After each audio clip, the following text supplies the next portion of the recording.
I had spent 6 months of my life building, processing, fantasizing, doing the work, getting everything, like everything was basically ready to go. And he said, I don't want to do it. Now, it doesn't matter his I don't want to do it. People do what they do. The hard part is, how do you respond? Yeah. That one, Brenda, devastated me.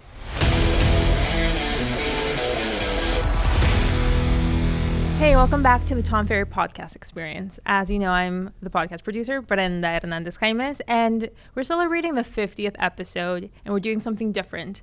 We're changing the roles here. Instead of Tom interviewing someone, I'm interviewing him. So, welcome, Tom, to your podcast. Brenda, thank you for having me on my podcast. And it's just, I want to get right to the very beginning of knowing more about you, because we know the Tom coach, the Tom leader that has guided many agents into reaching their own success. Mm-hmm. But I want to know how, little Tom discovered that passion of leading, of, speaking and sharing your voice and what you have to say to our audience. Yeah, so a lot of people, because I've been pretty vulnerable and shared a lot of stories, but maybe something that a lot of people don't know. I remember where leadership showed up for me the first time in my life. Mm-hmm. Let me restate that. Like where I felt like I have to lead, like I have to help, I have to make a difference, and the story was I was sitting on my mom's bed. We're in Huntington Beach, California. My mom hung up the phone. She was talking with my dad, and she turned to me and she said, "Your dad and I are getting a divorce." And I remember looking at my older brother Matthew, who many of you know, and he had an emotional experience to it that was probably more normal. My response was, okay, I'm the man of the house. And I can remember that as clear as I'm looking at you right now, literally saying to myself, okay, I've got to help cook. I've got to help take care of Michelle and Pat. I got to take care of my mom. I can't have her suffering. Yeah. And like literally from that day forward, I don't think I've ever shied away from a leadership situation, and probably have found myself most comfortable in conflict or problems or trying to solve, if you will. And look, it's not a knock on my mom or my dad or the divorce. That stuff happens, right? Of course. But it's always interesting how something happens early in our life and how that shows up in many cases for the rest of our life. Mm-hmm. And I've worked with thousands of people on early childhood trauma, and then how do you get over that? Yeah. And for me, like, instead of trying to get over it, I was probably early on in my life trying to figure out how to amplify it.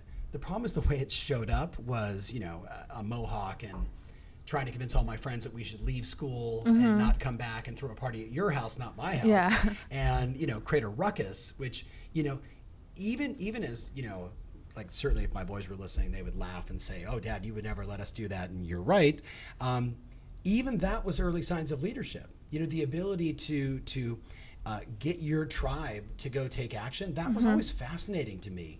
And I want to be clear, like not from a manipulative standpoint, purely from a, can I influence this situation?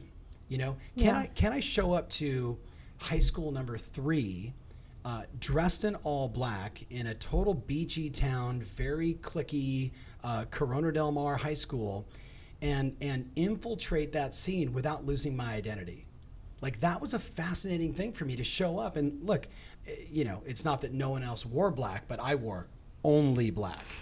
You know what I mean? In sunny California. Like black, trench coat, black leather jacket, sometimes black hair, which got from my skin color. Like my mom would just look at me like, that is just so ugly.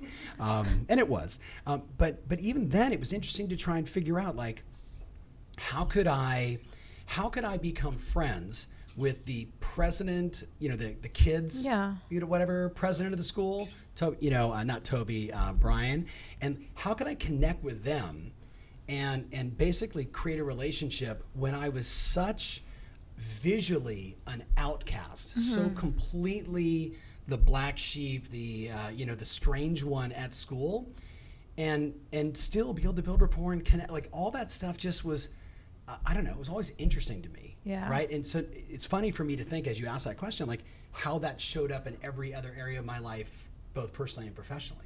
So you were saying that you basically flourished or grew up, found that maturity in rough times. Yeah. So can you say during your life, you found that positive change while you were living through tough times?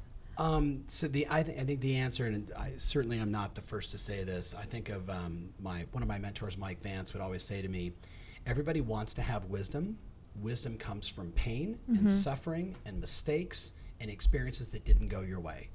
And only later on in life did I hear that. But early on, when you're trying to figure out how to get good grades in school or not, or in my case, how to ditch all the time and somehow still graduate, you start to figure out like what works and what doesn't. Like that's, if I were to ask myself like what's going to be on my tombstone, it's going to be like 1970 to 2068 or whenever I'm going to die, and it would literally just say the whole thing was a science project. Right, because that's all it is. Like it's 1,000 mistakes to finally figure out how to find the right person and make 1,000 mistakes in my marriage. With what not to say and how to set somebody off and how to be a good husband, how to be it's all a science project. And look, I am no classically trained scientist, but I am just fascinated by how easy it is for me to screw up, create a problem, or see a problem and try and figure out how to solve it. Like I'm just interested in that. And since a young age, you were interested in networking. And did you know that word, like networking, of knowing how to befriend that president, the school president? Like, was it all there in your life, or was it? Nobody at 15 says, "Hey, I'm going to go do some networking." Yeah. Right? So, but I think, it's interesting when I look at the sort of the childhood journey, whether it was the Salazar family that lived across the street from us that had moved to our street, like two of the older brothers had, the teardrop, like out of prison, former gangbangers, 5th Street gang, Santa Ana, and now living across the street from us. Whether it was connecting with them and Mike and learning what chorizo is and, like just all that, like a totally different culture and vibe for me. Or down the street, Daryl Huff, who, his uncle, no father in his life, right? Mom was a total sweetheart, worked at a grocery store, bought a house with her brother. He was basically a Hell's Angel would be the only way to describe it. So like growing up in a situation like that, I think the thing that I learned was, there was my family dynamic or how our tribe operated. Yeah. Do you know what I mean? There was the tribe that I was experiencing when I was spending time with my dad, who was in a kind of a different environment. There was, the tribe of my own siblings. There was the tribe of, the Huff family down the street, the Salazar family. Like, you start to realize that, like, first of all, I have a great appreciation for people. Do you know what I mean? Yeah. And I'm like, I talk about, like, don't be myopic in business. But I think the mistake that a lot of people make is they become myopic in politics and the people they spend their time with. You know what I mean? Like I've hit a certain plateau, therefore I won't spend time with stranger, lesser than people that are doing more than me because it makes me feel uncomfortable. Where, like, I don't even know if I'm answering your question, but I'm just fascinated by people, and I think that that served me, and I recognized it early. So even though I was the punk rocker, quote unquote, how funny back then, like we had these labels of, he's a jock, he's a nerd, she's a nerd, whatever. Right now it's just like, that's just like mainstream. Everybody is basically hip hop today. Like, you know what I mean? Like the entire world's culture is that. But back then it was very obvious. He's a mod, she's a this, he's a that. And those tribes all hung out together. And I was just super focused on, like, look, I like playing basketball, so I'm going to go hang out with these guys.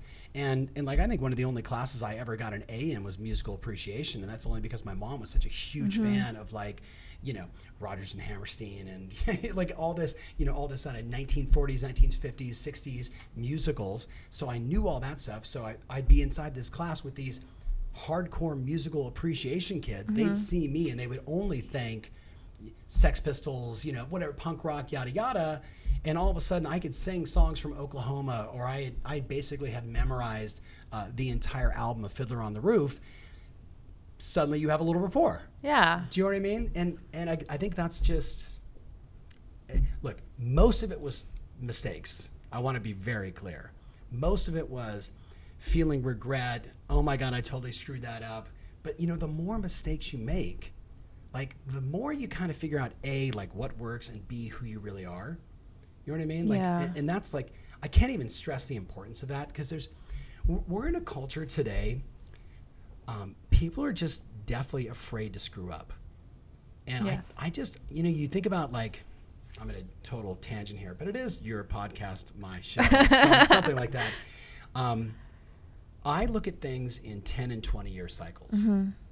So I say, what is the ramifications? What are the unintended consequences of everybody winning a trophy even though the team lost? Like, how do those kids grow up versus how I grew up, where if you didn't take first place, you didn't get a trophy, right? And losing was losing. You know what I mean? It was very definitive. And, you know, like, what's going to be the unintended consequences of a culture? And I'm not dogging, you know, a Gen X versus Y versus, because it's different, right, in every era. Like, there's all these, you know, pros and cons. But I'm all like, my father-in-law, who passed away at 94, was a World War II vet, right? I think he stopped going to school in the 3rd grade, right? He was the oldest boy of an immigrant family from Italy who moved to Revere Beach in Boston. And you basically, as the oldest boy, you went to work. Like, that's what you did, whether it was like going to work for $1 a week at some, you know, crazy job that no one would ever let a child do today, or going outside and gardening or selling tomatoes or whatever you did. And then I look at how that shaped his life all the way to the time that he passed away. The fact that he was in World War II, the fact that he ended up going to work for, I'm going to totally screw this up. It's not Boeing, but it was whoever was at the time in Newport Beach. They had a huge manufacturing plant where they basically created missiles and rockets. And I'm sorry, Tony, for not Lockheed, but I'm spacing on it. But yes, anyone in Newport Beach would know what I'm talking about if you're going back to like the 60s and 70s. But here was a guy that, again, no high school, no formal education at all, no college, who ends up becoming like a manager of like 60 people, right? Because in the military, he learned how to weld. Yeah. Right? Like, that's just fascinating to me, the unintended consequences of how those choices. So I'm very mindful today, kind of circling back around to this. I'm concerned, not for our country, not for the planet. I'm concerned for how people are going to begin to experience pain and suffering when they've never been forced to have it before, or everybody overly sheltered them to the point that they didn't get punched in the face. They didn't go make the mistakes. They didn't get to experience what it's like to sit in your room for a week and say, how did it get to this? Do you know what I mean? Yeah. We've just been so overly coddled. And I know a lot of people talk about that, but I think about that a lot. Like, it's almost like we were just talking a minute ago about like parenting. Like, I don't wish for my boys pain and suffering, but I wish for them pain and suffering. Do you know what I mean? Yeah. Because I think not that it makes a man, it makes the human. And pain and suffering and making mistakes helps you know who you are, like you said. And how will you know who you are if you don't make those mistakes? And especially in your case, you made those mistakes. You know who you are. You're able to correctly guide our agents to where they need to be. Yeah. Because you went through all of that. Well, but I think the guiding of the agents, yes, certainly gives me a foundation of being open and understanding, you know, A/B testing in business world or business sense. But I think the key with the agents is the agents, entrepreneurs, the CEOs that I get to work with, the companies I consult with, the companies I've invested in, that I'm so blessed to be able to work directly with the CEO or their executive team. I think the getting my butt kicked and learning and just having a just giant capacity to care for a wide variety of people is a superpower. Yeah. The second thing is, like, if I look at my life today, people are like, I love to golf. I love fishing. I'm into pickleball. You know what I love? Business. Like, business is my hobby. Like, what works, what doesn't, you know what I mean? Like, that stuff for me. So for me to work with people in their business, maybe I didn't do loans, like, you know, for the person that's working, you know, in the mortgage space or any industry. It doesn't make a difference. My mentor, Jay Abraham, only did one thing. He only consulted his entire life, but he's worked with 1,000 different industries. When you can take the experiences of all those different industries, what worked and what didn't, and transfer over in a relevant way, to me, that's a superpower. Yeah. So you made this mistakes during high school, and you've shared with us that you barely graduated out of high school. Got a GED. Yeah, and I don't know if that means barely, but I barely. You struggled, and for sure. And then you went to work with your dad. Making calls, and you were doing that business side of learning, making those mistakes. For sure. And you shared during that process, but can you share with me that itch that you got when you were like, I can do more out of this. Like, I think I learned enough that I can start building my own team and sharing what I know. So there's a couple.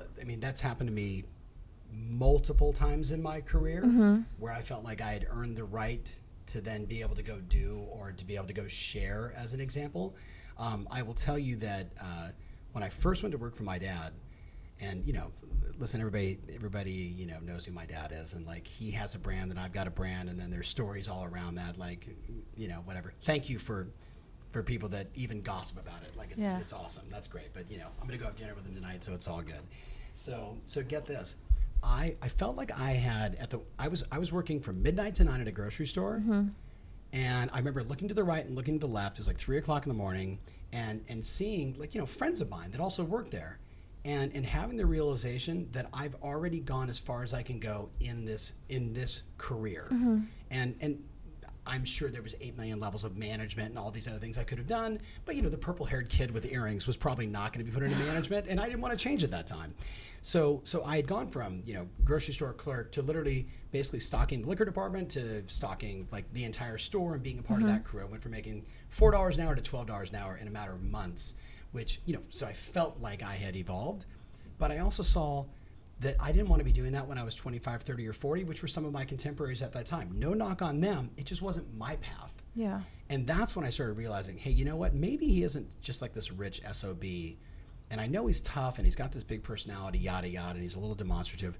But you know what? Like, there's something there that he's doing, and I was interested in that. And look, I've got other siblings that weren't interested. I leaned into it. And I remember coming to him and saying, okay, my vision is to be the president of the company in 5 years.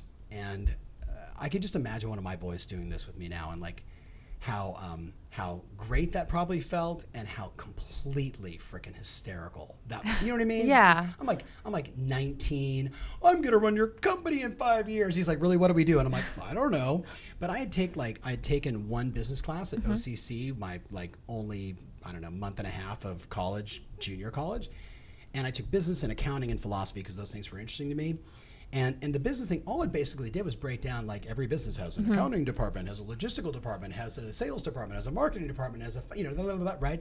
So I didn't know what I was doing. I just said, well, why don't I come in and do these 5 things and do my best to, I didn't say master, but that was certainly the plan, to learn each one of these departments so I fully understand the business so I could earn the right to be the president of the company. Well, it took me 9 years to finally achieve that goal. And all that meant was I had earned enough respect and trust with the founder of the company to basically take that seat. And what I probably never shared was, even though he moved from his house at the beach to his house in the desert and quote unquote was retired from day-to-day operations, I didn't make a single decision in that first year, and I got no additional compensation for the job on purpose. Because I said, I've earned the title. Now let's see if I can actually deserve the money. Yeah. Do you know what I mean?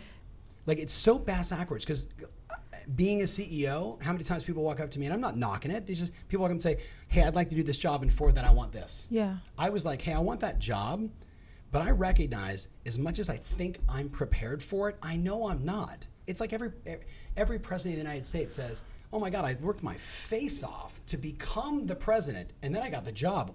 Whoa. It's dramatically different than you were thinking. And I have friends that have been in executive positions that finally get the CEO job, and how dramatically different that is from their current experience. So I took the first year and just said, hey, look, guide me, help me, and after a year, then I came back to him and said, hey, I think that if I solve this problem, and this problem for you, and your income goes from A to B, could you rationalize paying me a small percentage of that, right, for my time and effort? He was like, no, once again, no, Nate, now I'm 10 years in. He's like, no brainer, you've earned it. that make sense? Yes. And that's when I took the business. In that case, I don't want to misquote the numbers, we were about $7 million in revenue at that point, and I took it to $45 million before I left. Right? And there were so many mistakes in that, so many lessons.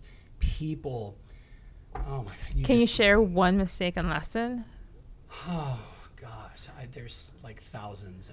How about one? I said, I got this really great idea, and I was studying J. Abraham. Let's do this direct mail piece. I think we can sell this service for, forget the dollar amount, call it a couple $100, right? For a service that I felt was extremely valuable. Key mistake. I felt it was extremely valuable. And I knew in studying J. Abraham, if we did a nondescript envelope with a special kind of stamp and a great letter that offered the service and blah, blah, blah, and you could fax it.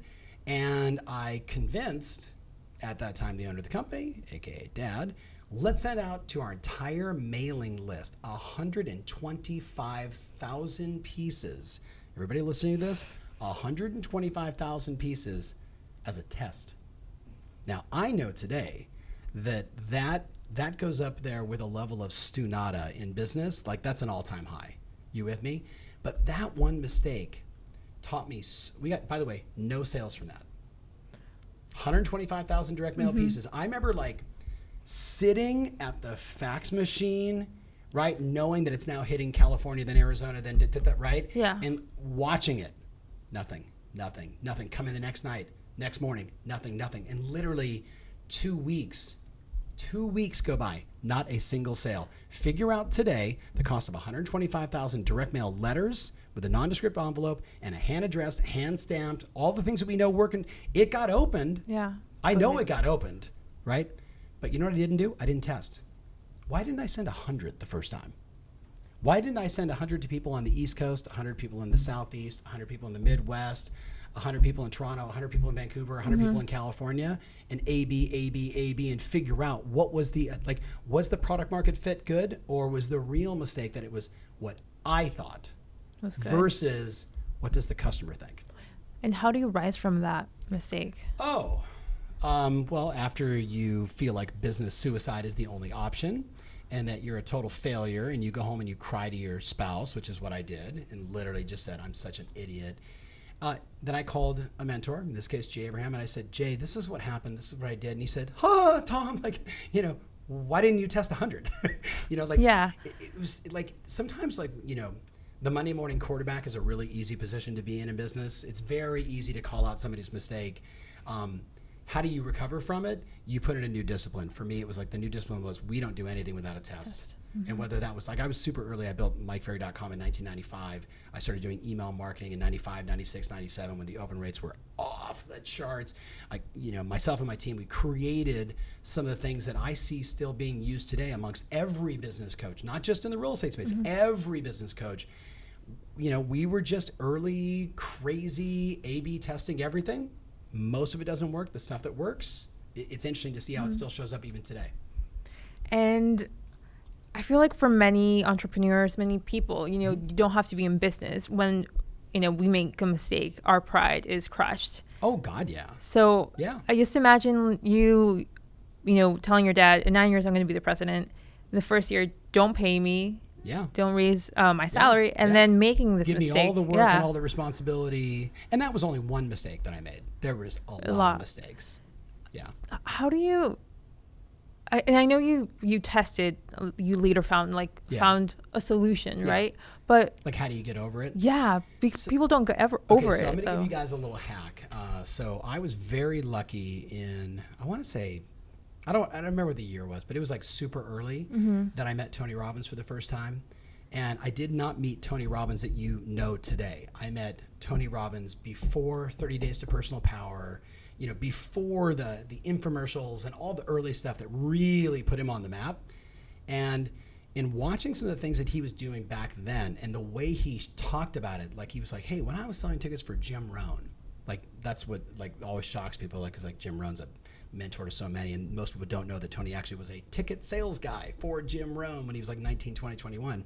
He said, I'd go into an office, I'd make a presentation, nobody would buy. I'd get back in my VW Bug and I would cry because I was devastated because my income's in direct correlation to the value I deliver and I didn't deliver any value. I suck. This is horrible. Why am I doing, you know what I mean? Like you go through all of that.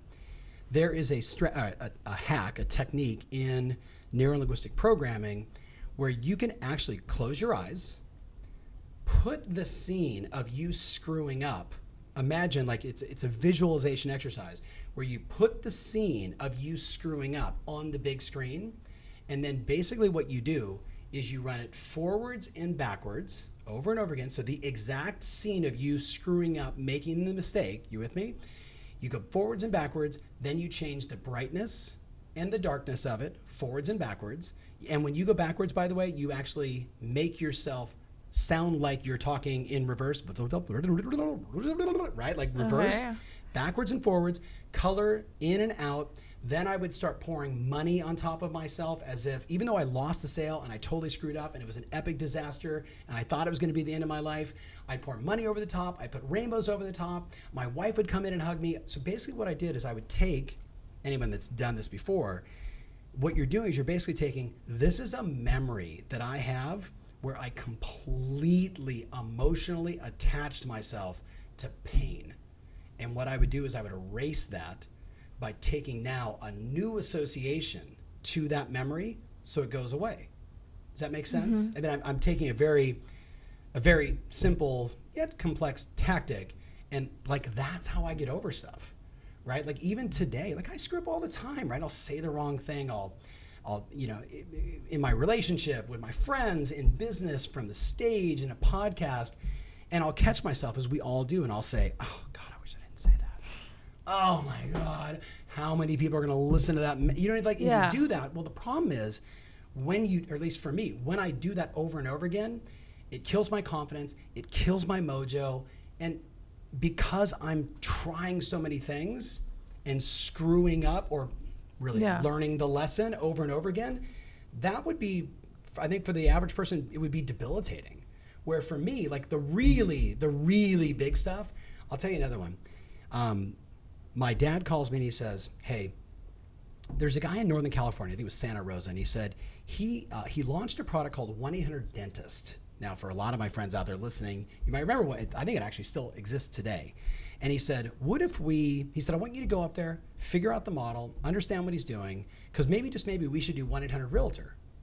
And like, so this is like, you know, mid-90s, right? We're looking at, you know, doing basically full-blown television ads to drive.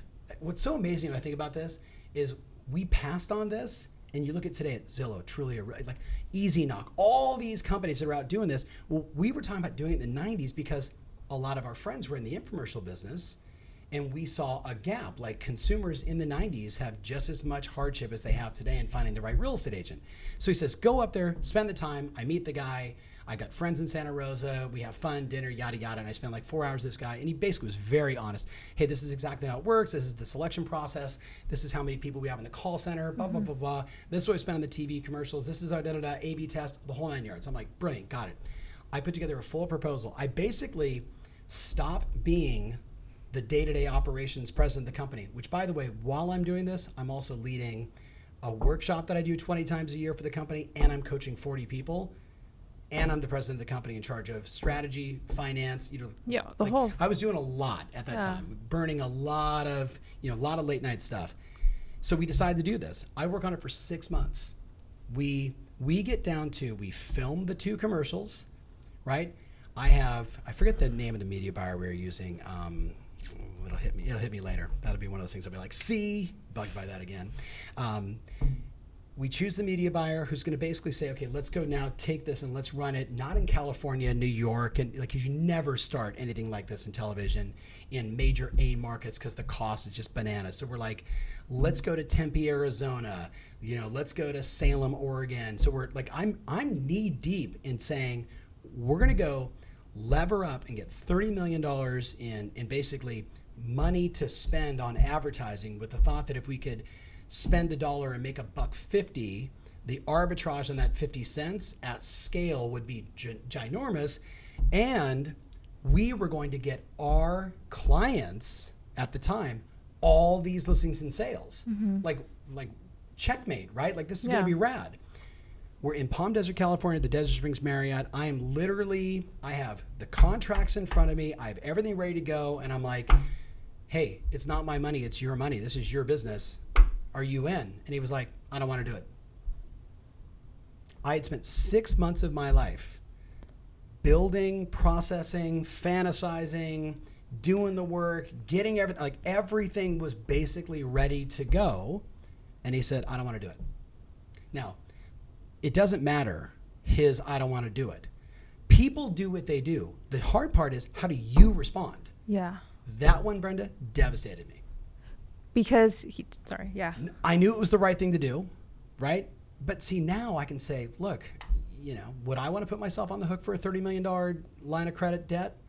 Do you know what I mean? Like I can actually rationalize like where he was at in his life.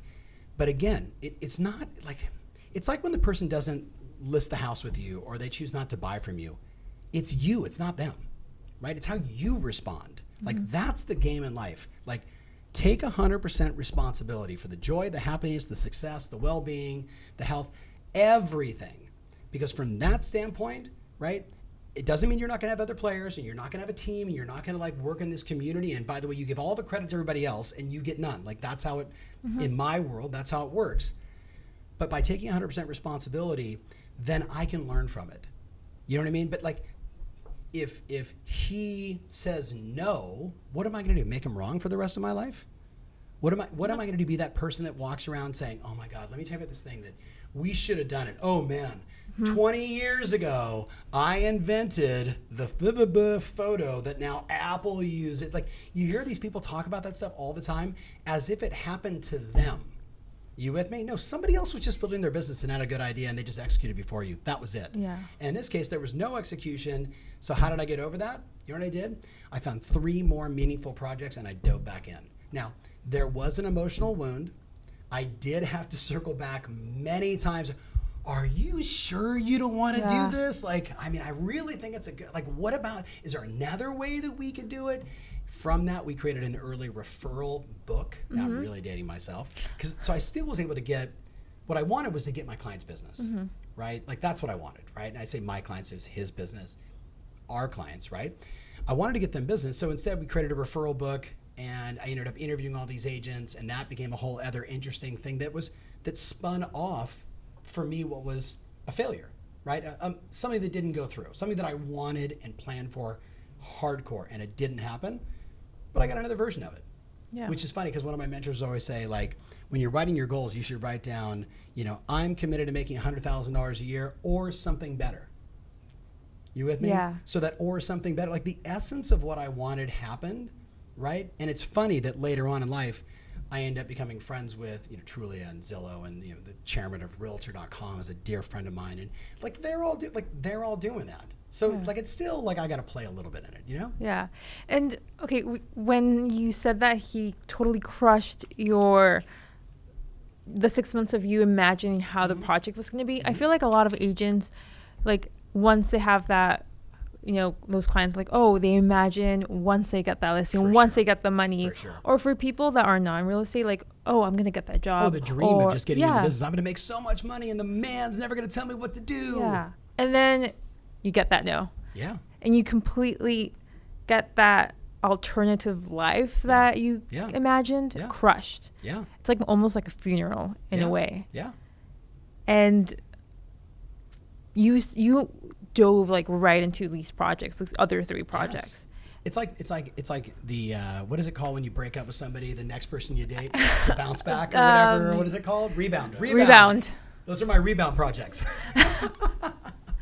So yeah, it is. And after obviously it was his company. Of course. You started, I feel like later on, going into starting your own company. Yes. Yeah. And when was that moment when you were building it and you said, this is what I truly want to do and dedicate my life to this?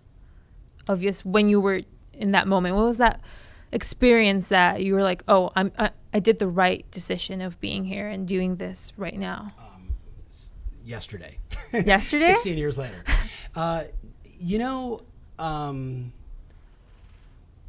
when you leave and start something new, right? There, you know, for me, because of like I'm a relationship first, like you know, like that sounds funny. Like I'm a human being. Like I dig people. So when I made the decision to leave, the unintended consequence was I was also making the decision to leave, you know, 160 people in the company that in many cases I hired or influenced or helped lead and work on projects with. And that's hard. Do you know what I mean? It's like, you know, your work family goes away, and I just had a larger work family than most. And then all the clients, all those relationships, because when I left, my whole thing was, look, you know, how do you leave a family business that you're so grateful for? Like my siblings all still, you know, worked with them, and there was all this stuff going on. Like, you know, we were still gonna be together for Thanksgiving and Christmas. You know, I mean, we owned a building together. We owned multiple businesses together. Like you know, we weren't not gonna be father and son. And look, you know, if my dad's listening to this, you know, I love you, and I'm sure I made some mistakes, and I guarantee I did some stuff that pissed you off, and you know I love you. And my stance in the beginning was take the high ground, right? Don't take any clients. You know, we turned away over 300 people that called and said, hey, Tom, I heard you started a new program. We want to go with you. Like, that's hard. Like, because we finished the year at like 280 new coaching members in this new startup coaching company, you know, back then called Success Strategies Institute, because I didn't even want to use my last name. You with me? I didn't want confusion in the marketplace. But I would argue that there was probably 10 significant moments along the way that I knew it was the right thing. When we launched the company on January 22nd with our first webinar, and the phone rang for the first time, and like, yes, like that day, like 7 people signed up, and 5 people we had to say, hey, sorry, you're with, and we don't, and that's not how we roll. We wish you well. Tom knows you know, the coach there. He's worked with that person. She's awesome, you know, yada, yada. Like, you know, turning away business. But I knew like that day it was right. I also remember going out and figuring out what is the value prop that we had as a company. And what I, you know, my early sort of findings were in the real estate training business back then, you know, coaching still being very new, there was basically like the buy referral only camp, there was the marketing camp, and then there was the prospecting camp. And just like growing up as a kid, there was the punk rockers, you know, the rockabillys and the jocks, right? Like, and because I always connected with all of them, right? Like, so even when I was coaching my personal clients, like they were never myopic. Always by design, I was like, look, everything works. Like, we've got to nurture our database, and we've got to work referrals, and we got to build on trust. And look, if you're not marketing yourself, someone else is marketing to your clients. And yeah, you know what? You should prospect. And whether that is at an open house or cold calling or whatever, you know, whatever floats your boat and whatever's right for your marketplace. And then I wrote down this statement: there's no wrong way to generate a client. And when I went out and I started meeting with brokers back then that would not use my former company's services, you with me on that strategy? Like, I may go to the non-market, or in my case, it would become the market, versus going to companies that were already using my family. I can do that, right? So you go to these new companies and they're like, oh yeah, we need that. Remember, they made the family business that I was so proud of and helped build with my father and my siblings and all these amazing people. They spent the first 30 minutes telling me how much they hated that business. You know what I mean? So I had to sit and listen to that for 30 straight minutes before I could then say, so let me tell you what I'm committed to, right? I totally honor your position. I worked with these number of people, and you know, people in the back then, the original like Wall Street Journal top 100 list, which is now the 1,000 and everything else. And I said, you know what I discovered is, Brenda, each one of them figured out as I did that there's no wrong way to generate a client. What really matters is to understand your own DNA, your own market, what your strengths and skills are, where you can have the most impact, and then customize a marketing strategy and a business plan that could basically help you achieve those goals. So whether it was open houses or email marketing or direct mail or da-da-da-da, like that's what I found to be my niche. And all of a sudden people would go, well, yeah, that makes a ton of sense. Like, hey, we're really into open houses. Can you help us with that? Sure. Hey, we're really into geographic farming. Could you help us with that? Sure. Hey, my company's very focused on new agents. Can you help us with that? And all of a sudden, like, you start getting some yeses, but the key is I had to sit there and listen to and not react, not get up, and because I wanted to punch people in the face for talking poorly. I had to let them express why they didn't use that service. Yes. You know what I mean?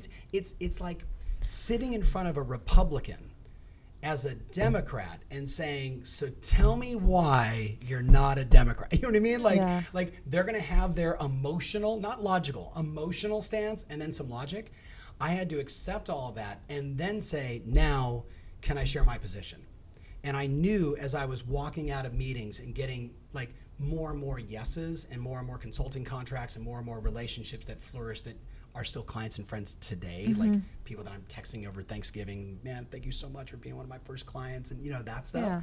Yeah. I knew then, and I think at the end of the year when we celebrated, what we had accomplished, that was huge.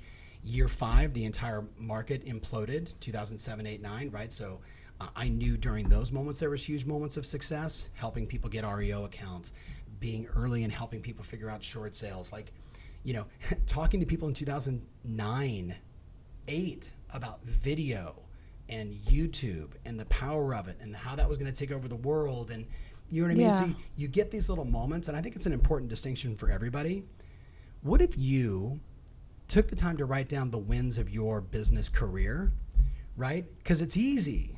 I'd have a much longer list about all the downsides of the mistakes and the F-ups and the screw-ups and the, oh my God, I wish I could erase that thought from my brain forever. But it is kind of interesting to look at, the sort of totality of your growth and development and learning and impact over the course of, a couple decades, because I'm now 3 decades in.